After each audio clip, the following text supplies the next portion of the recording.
無論你嘅 MBTI 係 I 人啦，定係 E 人都好，大專學習咧都係需要你嘅自理力高啲嘅，而主動啦、自律啦同埋責任心都係好重要嘅必備攻略嚟嘅喎。CUSS 嘅老師咧係我邁向護理道路上嘅北極星嚟㗎，佢哋唔單止擴闊咗我嘅護理知識啦，更加灌輸咗我正確嘅護理價值觀，例如照顧病人嘅身心靈健康等等。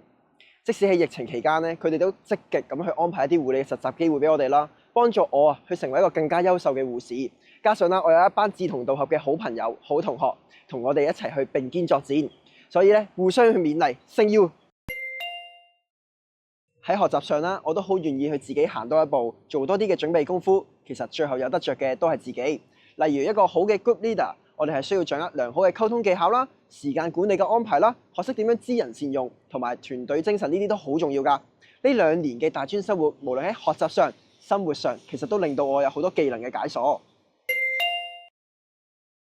我依家已經係中大 E1 嘅護理系學生啦，各位師弟師妹加油！記得一勤天下無難事，要升翻上 U 就睇你嘅決心啦。